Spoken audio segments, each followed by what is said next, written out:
Bercukup di sini, nah kali ini kita akan review dan analisis lengkap. Ya mungkin ada banyak dari kalian nih yang udah langsung baca chapternya dan lihat seberapa epic chapter ini. Dan buat kalian juga yang belum baca, nggak apa-apa lah. Di sini akan kita bahas bersama. Yang mungkin akan ada detail-detail kecil yang akan kalian lewatkan saat membaca sendiri. Dan kira-kira juga ada apa saja yang bisa dianalisis lebih dalam dari satu chapter ini. Yuk kita cari tahu bersama dari video ini.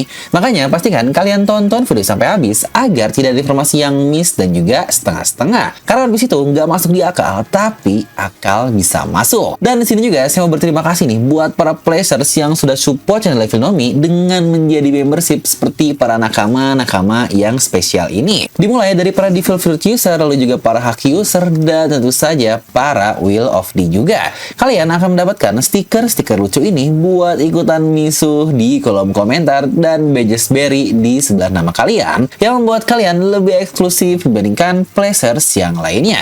Yuk kalian bisa langsung klik tombol join di sebelah tombol subscribe. Atau ya minimal banget mah buat yang pingin gratis, gaskan subscribe dan nyalakan bel notifikasinya ya. Menyala abangku. Nah mari siapkan kopi, jangan lupa dibesar, pasang headsetnya.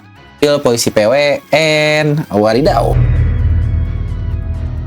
Dimana judul untuk chapter kali ini adalah Word Please Respond. Judul yang akhirnya nih setelah berchapter-chapter tidak ada hubungan lagi dengan Bone dan Kuma. Lalu di chapter ini pula kita mendapatkan color split lagi yang menjadi promosi dari novel baru One Piece, yaitu Heroines. Yang sejujurnya ini definisi color split yang kacau banget sih, karena cewek-ceweknya favorit saya semua.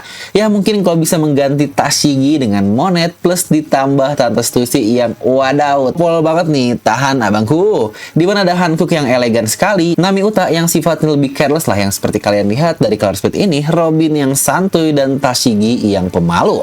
Dan kalian pula bisa melihat Reiju yang menggoda guys, yang wah jadi inget nih dulu Luffy pernah ngerasain tuh waktu diselamatin. Udah kita akan langsung masuk saja ya ke bagian review chapter. Dimana chapter dimulai dengan Devon dan Augur yang tidak mempercayai Karibou, yang jelas lah ya. Di sini pun Karibou berkata kalau dia memiliki informasi sangat penting. Jika dia membawanya kepada sang Commodore Teach, maka dia akan menceritakan semuanya dengan gratis. Bahkan dia bisa-bisanya mengancam juga kalau kalian membunuhku, Commodore malah mungkin akan mengincar kepala kalian, yang lah kok malah jadi kebalik. Ya untuk masalah ini pula sudah pernah kita bahas lah ya di video sebelumnya, dan sini pun lagi-lagi Karibou memperjelasnya dengan bilang kalau info yang dia punya tidak ada seorang pun yang tahu di dunia ini kecuali dirinya dan topi jerami saja. Makanya seperti yang kita bahas di review kemarin, hal ini akan membuat lagi-lagi Kurohige setara dengan Luffy, terutama dari sisi informasinya. Ya emang menyebalkan lah satu makhluk menjijikan ini alias Karibou yang udah nebeng tapi malah ngasih informasi yang sangat penting dengan cuma-cuma. Tapi bukankah keren ya kalau ngelihat kru dari Kurohige itu tingginya semampa yang sama-sama tinggi semua, kayak enak aja gitu dilihatnya. Dan kalau kalian Von Augur dia punya 3 scope jir di mata satu dan di senapan panjangnya ada 2. Pantas saja dia bisa menembak dengan sangat-sangat jauh sekali, yang bahkan pulau tidak terlihat pun yang sudah kita bahas di video lalu, di mana Usopp sendiri pun memuji kehebatannya dan seakan-akan berkata kalau Van Augur bahkan lebih hebat dari Usopp ini sendiri. Di sini pun kita langsung berpindah ke bagian angkatan laut, yang jadi kita nggak tahu nih kalau Karibou akhirnya dibawa oleh Van Augur atau enggak. Tapi harusnya pasti dibawa ya, karena aneh banget Oda bikin plot kalau akhirnya ditinggalkan begitu saja. Dimana untuk para Vice Admiral yang sebelumnya berjumlah 9 orang pun akhirnya satu persatu diperkenalkan di chapter ini untuk nama-namanya. Di sini pun terlihat angkatan laut sangat kesulitan untuk menghadapi para pasifista, terutama Mark III, karena bubble shield-nya yang sangat OP.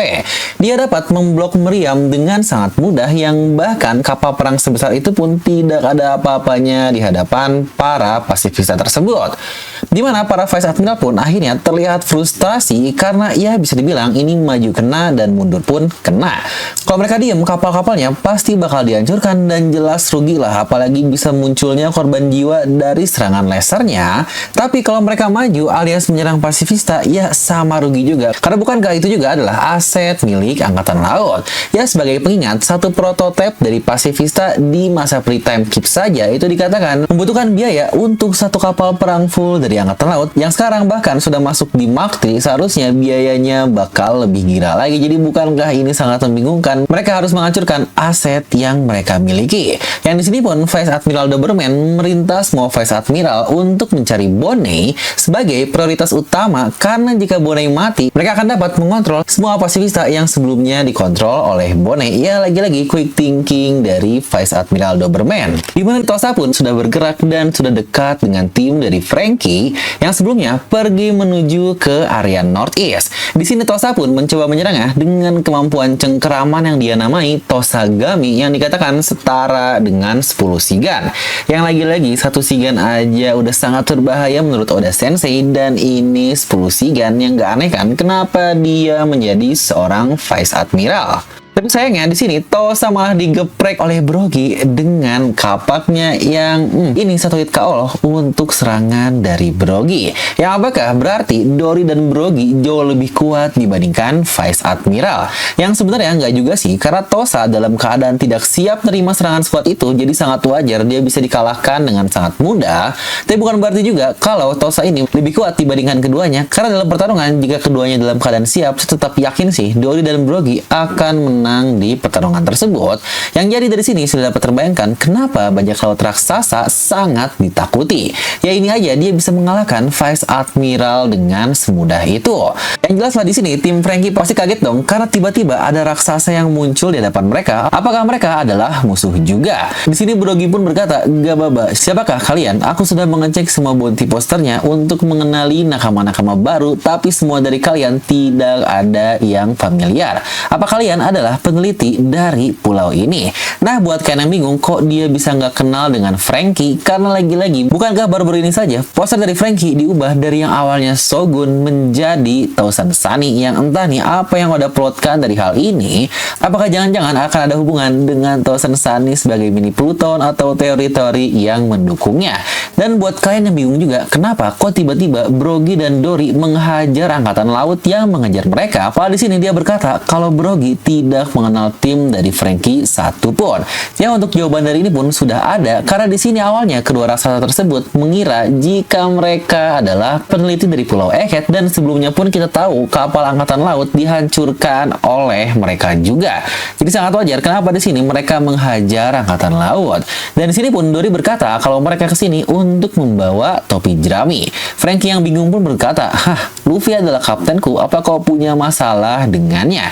Dan mereka menjawab lagi, "Oh tidak seperti itu. Kita hanya bersyukur terhadapnya. Kami adalah pejuang Elbaf. Jika kalian temannya, kita akan mengerahkan seluruh kemampuan kita untuk menolong kalian."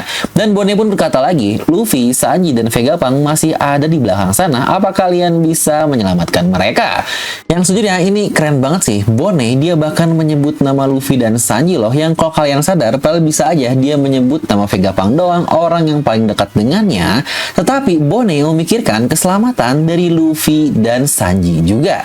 Yang wah, ini bocah Bonnie ini benar-benar perhatian banget. Dan Dory dan Brogy pun merespon, "Vegapunk, bukankah itu nama yang disebut oleh sarjana itu?" Yang seharusnya kita tahu lah ya siapa scholar atau sarjana yang dimaksud oleh Dory dan Brogy, yang kemungkinan adalah Jaguar di Saulo. Dan di sini pun dia memerintah anak buahnya untuk membawa mereka ke dalam kapal yang seneng banget nih ngelihat para raksasa Elbaf, karena vibes-nya ke bawah positif banget. Mereka yang selalu tersenyum dan mukanya happy bahkan untuk seluruh bajak lautnya. Franky pun bingung dengan berkata, "Hah, aliansi raksasa? Apakah mereka adalah masters yang selalu Usopp ceritakan?" Yang emang bener kan, karena sebelumnya juga Usopp berteriak master. Dimana para Vice Admiral pun bingung karena suaranya terputus dengan Tosa. Dan di sini Vice Admiral Bluegrass dia pun mengendarai senjata monster laut yang buat yang lupa nih, dia pemakan buah iblis yang bisa mengontrol apapun yang dia kendarai. Di sini Bluegrass berkata, "Keberuntungan kita benar-benar kacau sekali. Tidak kusangka raksasa akan datang dan mereka tidaklah main-main. Apa kau pernah bertarung melawannya?" Di sini pun dia bertanya kepada Vice Admiral Dol, dan Dol pun menjawab mantan komandannya 20 tahun yang lalu adalah raksasa. Dan di sini pun Bluegrass menebak jika orang yang dimaksud pasti adalah Saulo. Dan dia berkata kalau Saulo adalah sosok yang sangat kuat. Dan kita balik lagi ke tim dari Franky, di mana anak buah raksasa tersebut bertanya, "Di mana teman kalian?" Dan dijawab Dijawab oleh Franky, mereka ada di lab di atas awan. Dan dijawab oleh Elbaf tersebut, oh di Pulau Langit ya. Yang di sini pun Franky menjawab, enggak juga sih. Maksudnya mereka ada tepat di atas kita. Nah, kenapa Elbaf bisa tiba-tiba bilang Pulau Langit? Untuk hal ini pun akan kita coba bahas di bagian analisis nanti. Next, kita pun langsung berpindah lagi nih ke bagian utama dari chapter ini, alias timnya Luffy. Di sini Vegapunk bilang kepada Luffy dan Sanji kalau dia nggak perlu ngebawanya lagi karena dia sudah berubah pikiran dan ada sesuatu di Pulau Egghead yang perlu dia lindungi. Vegapunk meminta Luffy untuk melindungi Bonnie yang tadinya dia berencana memberikan kontrol pasifisa tersebut ketika Bonnie sudah dewasa, tetapi yang sudah terjadi ya terjadilah. Bonnie pasti saat ini akan diburu oleh semua orang. Saturn kembali ke hadapan Luffy dan dia di sini berubah ke mode baru yang kemungkinan ini adalah mode 100% dari Zoannya. Tubuhnya sangat besar dan benar-benar full berbentuk laba-laba dengan mata yang sejujurnya menurut saya ini matanya sangat-sangat mengerikan sekali, yang dari psikologi ngelihatnya aja udah wah ini iblis banget.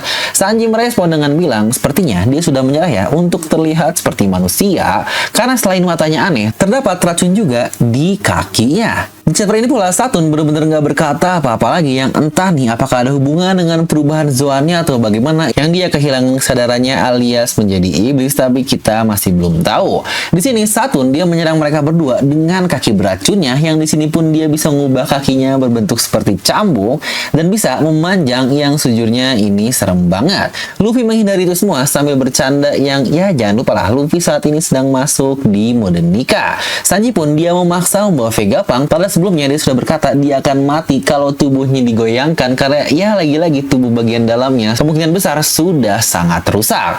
Dan tiba-tiba Kizaru muncul dengan menendang Sanji, di mana Vegapunk pun terjatuh dari tangannya dan Kizaru berhasil menusuk Vegapunk dengan pedang cahayanya. Yang sejujurnya inilah salah satu hal yang sangat-sangat mengerikan sekali, tetapi ada satu ironi juga karena di sini Oda lagi-lagi menunjukkan muka Kizaru dengan samar-samar dan laser tersebut menembus tubuh dari Vegapunk. Yang apakah lukanya sangat parah atau tidak begitu parah? Karena bukankah lokasi serangan yang diarah oleh Kizaru ini sangat mirip dengan lokasi serangan dari Saturn sebelumnya, di mana Luffy melihat apa yang terjadi dan dia memerintah Sanji untuk membawa Vegapunk dan kabur secepatnya. Dan di saat Kizaru akan mengejar Sanji, Luffy pun akhirnya berubah ke mode raksasanya dan terlihat di sini untuk pertama kali Luffy memajang wajah serius di mode Gear 5-nya dan sepertinya dia mulai kesal dengan semua yang terjadi. Kita lihat Luffy pun memegang kepala Saturn di tangan kirinya dan memegang seluruh bagian Kizaru di tangan kanannya secara bersamaan. Dan yang menarik, Kizaru pun mengeluarkan darah dari mulutnya akibat serangan yang Luffy buat, mungkin ditekan oleh tangannya atau bagaimana. Yang sadar atau tidak, ini adalah pertama kalinya Kizaru mengeluarkan darah seperti itu dalam 1000 chapter. Yang bahkan pasca tunjukan Luffy yang membuatnya tidak bergerak pun tidak membuat Kizaru sampai muntah darah. Luffy sambil bersenyum, dia pun berkata, tidak mungkin kan, aku akan membiarkan kalian pergi. Sanji dan Vegapunk pun yang sudah kabur dan cukup jauh lah dari arena bertarung. Di sini Sanji kaget karena melihat Vegapunk yang tersenyum pada lukanya sangat parah. Di sini Sanji pun berkata, hei sialan, Vegapunk, apa kau akan mati? Apa-apaan senyum tersebut? Ayo kembali ke dunia ini. Ya seakan-akan dia sudah masuk ke dunia yang lain lah. Dan tahu-tahu kita pun berpindah ke bagian lab di Punk Record. Wajah Vegapunk tiba-tiba muncul di layar dan dia pun mulai berbicara. Halo, tes, dunia, kumohon respon aku. Aku adalah Dr. Vegapunk, sang ilmuwan jenius. Pesan yang aku sampaikan sekarang mungkin akan membuat kalian kaget, tetapi kumohon tetaplah bersamaku, karena apa yang akan saya katakan kepada kalian adalah kebenaran dari dunia ini. Dan chapter pun berakhir dengan sangat epic. Nah, kita akan masuk ke sesi analisis ya. Buat kalian yang cuma butuh review, bisa langsung skip dari bagian ini. Kita akan mulai dari pertanyaan terbesar, apakah Vegapunk akan mati? Yang bukankah dari bagaimana dia dalam tubuhnya yang terluka parah dan langsung dengan cepat akan mengumumkan sebuah kebenaran, itu pun bahkan langsung untuk seluruh dunia. Yang itu saja bukankah sudah menjadi red flag banget dari Dr. Vegapunk? Apakah itu akan menjadi kata-kata terakhirnya yang perlu diwariskan kepada semua orang? Yang sejujurnya ini bakal gila sih, nggak kebayang bentukan dan kisah apa saja yang bakal Vegapunk ucapkan. Apakah dia akan mengungkapkan satu rahasia terbesar yang ada di dunia One Piece seperti Sogeking adalah Usopp, yang wah ini bahaya banget nih jika semua orang tahu. Nah lalu kira-kira yang menarik adalah apakah si monitor ini yang terhubung yang kita lihat di Pulau Pang Record, apakah dia juga terhubung dengan Denden Mushi seperti para Underworld lalu ketika dari Akpang Hazard, atau Vegapunk bisa melakukannya jauh lebih masif dibandingkan hal itu dan dia menghubungkannya ke semua sinyal yang ada di seluruh dunia, tepatnya di tiap-tiap kerajaan. Yang jangan lupa hampir tiap kerajaan punya Denden Mushi yang menyiarkan berita ke seluruh negerinya. Nah lagi-lagi kalau berita ini ternyata bukanlah dari rajanya, tetapi yang muncul malah Vegapunk yang wah ini gila sih, bakal chaos apa dunia nanti. Yang berarti seperti prediksi lama kita, momen mengguncang dunia yang dikatakan narator pasca insiden Egghead kemungkinan besar adalah berita ini yang akan tersebar luas. Dan yang kira-kira apa aja yang bakal diungkap? Apakah mulai dari Void Century, bagaimana pemerintah terbentuk, dan apakah juga nih akhirnya kita akan mendapatkan sebuah kisah tentang Sangat Nika yang akan membebaskan seluruh dunia One Piece, yang sejujurnya kita pula masih memiliki satu katalis lagi nih dari berita di mana Morgan bisa saja menambahkan kalau ada sosok lain di puncak dari dunia ini, yaitu sosok Imo. Karena dia saat ini sudah bersama Wapol dan Vivi yang akan jadi kepalang tanggung oleh Morgan, di mana rahasia dari pemerintahan dunia yang sudah bobrok oleh kebenaran yang diungkapkan oleh Vegapunk, dia pula akhirnya membeberkan jika ada satu orang yang sebenarnya jadi raja dari dunia ini, yang ibarat udah basah ya udahlah sekalian jeburin aja oleh Morgan. Karena bukankah Wapol ini menjadi orang kedua di dunia yang tahu keberadaan dari Imo dan kemampuan dari Gorosei. Ya emang awalnya hanya ada 3 orang lah, dan itu adalah Cobra, Wapol, dan Sabo, dimana Sabo pun akhirnya sudah bercerita kepada top komandan dari pasukan revolusioner seperti Iva-chan dan juga Dragon. Dan buat kalian semua yang mengira nih kalau Dragon sudah tahu sejak awal, menurut saya tidak ya, karena dari reaksi Dragon dia pun terlihat sangat kaget ketika ternyata ada seseorang yang bisa memerintah para Gorosei ini, yang ini pun membuktikan ya tidak semua hal di dunia One Piece diketahui oleh semua orang. Ya contoh aja lah informasi Caribou, dimana hanya 2 pihak saja yang tahu, dia, topi jerami, dan selain pihak internal saja. Ya mungkin karena kita melihatnya dari perspektif membaca yang seakan-akan semua orang bakal tahu hal misterius, padahal di dunia ini tidak semudah itu orang mengakses semua informasi. Dan di mana dunia yang sedang kacau pun ditambah berita ini pasti bakal menjadi makin gila, makin chaos. Makanya kita emang harus bisa nih adaptasi di berbagai keadaan seperti sponsor kita di video ini, Caf Invisible Matte Sunscreen, yang dapat menyelamatkan kulit muka kalian dari cuaca yang lagi naik turun nih akhir-akhir ini. Kadang panas banget, kadang hujan langsung badai. Nah kita juga sebagai wibu jangan mau dong langsung kelihatan dari mukanya aja, ah ini mah pasti wibu. Yang kalian juga perlu mengubah muka kalian agar lebih sehat dan cerah dengan sunscreen yang bisa digunakan tiap hari. Apalagi buat kita-kita nih para cowok yang aktivitasnya pasti lebih banyak juga, dan terutama buat cowok juga yang biasanya mager nih kalau harus pakai krim seperti itu. Di Invisible Matte Sunscreen dari Caf ini kalian bisa menggunakannya lebih simple, tinggal diolesin ke muka aja, yang bahkan udah kayak dipijit juga, yang ini pol banget, enak banget. Saya sendiri sudah pakai Caf ini beberapa bulan dan satunya aja bahkan bisa bertahan beberapa bulan juga, yang ini definisi awet banget lah. Dan buat kalian yang mau, lagi ada diskon nih 15% di Shopee, bisa langsung klik link di deskripsi di bawah. Ya kita juga sebagai wibu harus naik kelas dong. Nah baik lagi, apakah Vegapunk akan mati? Ya sejujurnya udah red flag banget sih dari kata-kata tadi, tetapi tetap saja ada kemungkinan jika Vegapunk akan hidup. Dimana contohnya bagaimana jika Luffy memerintah Sanji membawa Vegapunk dengan memaksanya. Padahal sebelumnya Luffy pun sudah dijelaskan oleh Vegapunk kalau bagian organ dalamnya luka parah jika bergerak, yang apakah tahu-tahu Luffy dengan mode Gear 5-nya dapat mengubah organ dalam dari Vegapunk menjadi karet untuk sementara. Ingat ya, Luffy bisa mengubah sekitar menjadi karet, tidak hanya benda mati doang, tapi manusia juga bisa, seperti ketika melawan Kaido. Dan di sini karena tidak bersentuhan lama dengan Luffy, maka kemungkinan efeknya akan sementara juga. Nah lalu apa fungsi dari Luffy mengubah organ dalamnya menjadi karet? Ya dimana karet ini dapat mengurangi impact atau getaran yang ada, dan dengan itu Vegapunk yang dibawa oleh Sanji pastinya tidak akan terlalu steady nih, karena dia harus bergerak-gerak apalagi harus kabur. Dan dengan membuat organnya menjadi seperti karet pasti akan mengurangi dampak atau impact dari pergerakan yang dilakukan oleh Sanji. Atau mungkin ada opsi 2 yang sejujurnya ini yang menurut saya paling menarik. Wajah Vegapunk yang muncul di layar itu, apakah itu adalah video call yang sempat dia rekam in case dia tahu dia bakal mati? Atau itu adalah wujud Vegapunk nyata yang dalam kata lain, apakah Vegapunk bisa memindahkan jiwanya atau bahkan semua isinya ke bentuk tidak terwujud alias intangible? Karena ini bakal menjadi pertanyaan kita semua. Misalkan Vegapunk mati nih, bagaimana dengan para satelitnya? Bagaimana dengan Punk Record? Bukankah mereka tercipta dari buah iblis Vegapunk yang bernama Nomi? Aduh, ini bingung banget namanya. Nah, bagaimana kalau Vegapunk bisa memindahkan hal-hal tidak solid itu ke sistem masih otaknya? Karena seperti yang kita dapatkan di chapter 1072, di situ Vegapunk menyindir tentang jiwa dan juga tentang ingatan yang apakah itu semacam foreshadow.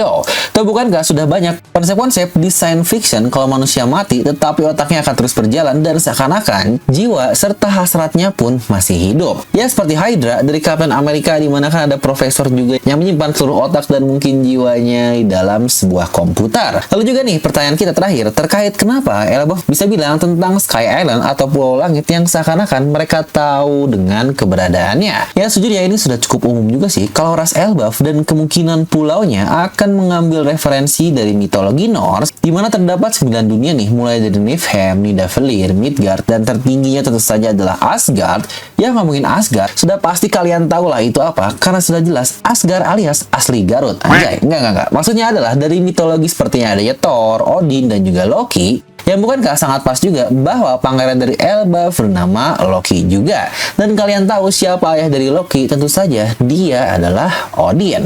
Di mana apakah pangeran Loki ini memiliki Raja Odin juga di Pulau Elbaf nanti? Dan dia punya saudara baik seperti Thor. Yang sejujurnya untuk hal ini pasti akan kita bahas terpisah deh di video sendiri. Tetapi kalau kita balik lagi ke mitologi Norse, bukankah di situ terdapat satu pohon raksasa legenda yang bernama Yggdrasil? Dan kalau kalian sadar, di Pulau Elbaf pun terdapat satu pohon supermasif yang ini sejujurnya adalah definisi masif semasif-masifnya dari sebuah benda, di mana Elbaf berisi para raksasa dan satu pohon ini sangat-sangat raksasa sekali. Yang dari dulu memang banyak sih teori kalau pohon raksasa ini yang entah apakah namanya sama di Yggdrasil atau diubah menjadi pohon Adam, itu adalah pohon yang bisa menghubungkan Pulau Langit Skypiea dengan pulau-pulau di sebelahnya. Yang kalau diingat, Godsland di pintu masuk Skypiea ini bukankah mirip dengan Godsland sebutan dari Pulau Lunarian? Serta jangan lupa juga ya, Gunvor pernah bertanya kepada kru dari topi jerami yang sampai ke bagian atas langit, apakah mereka melewati pulau-pulau dulu untuk sampai di sini atau tidak? Yang apakah pulau-pulau tadilah yang ditanya oleh Gunvor ada hubungan langsung dengan pulau dari Elbaf ini, yang ini pun menjadi alasan kenapa ras Elbaf bertanya kepada Franky terkait Pulau Langit. Ya sebenarnya kalau kalian telah lebih dalam terkait serial One Piece ini, kalau mau dihubung-hubungin masalah mitologi, foreshadow-nya itu semuanya bakal dalam banget, yang pastinya bakal jadi mega teori yang lain. Nah, dan kita masuk ke pendapat pribadi dari channel Filnomi terkait isi chapter ini. Yang sejujurnya ini chapter yang sangat gila sih. Dari satu panel terakhir aja saat Luffy nahan Satan dan Kizaru udah epic parah. Nggak cuma dia nahan Admiral dan seorang Gorosei, tapi dia pula bisa melukai Kizaru sampai segitunya. Yang wah ini kacau banget sih. Dan gak hanya itu, chapter pun ditutup dengan kata-kata Vegapunk yang akan menceritakan kebenaran dari dunia ini. Dimana chapter kalau udah ditutup dengan panel hitam kosong plus bubble chat doang, biasanya bakal epic nih. Udah kayak momen Gear 4 pertama kali diperkenalkan yang trending di mana-mana. Jadi akan sih nilai untuk chapter ini 9,5 dari skala 10. Tapi kira-kira kalau menurut kalian seperti apa? Coba langsung tuliskan di kolom komentar ya. Sebenarnya yang cukup saya bingung sih, apa yang bakal terjadi untuk next chapter ya? Apakah langsung full kisah dunia ini yang diceritakan oleh Vegapunk, atau kembali kepada Luffy yang menahan dua orang luar biasa? Dan gimana juga cara nanti Luffy kabur? Apakah Dory dan Brogy dapat mengimbangi Admiral dan juga Gorosei atau bagaimana? Serta kita pula masih memiliki tim yang adil Bope sana, yang coba kira-kira nih tuliskan prediksi kalian di kolom komentar di bawah. Dan yang paling penting sebenarnya minggu depan kita tidak libur. Dan jadi itulah untuk video review kali ini. Bantu support dengan subscribe dan nyalakan bel notifikasinya ya. Dan seperti biasa, like aja kalian suka, dislike aja suka, jangan lupa untuk subscribe dan juga share ke teman kalian. Gue Devi pamit, and I'll see you guys next time.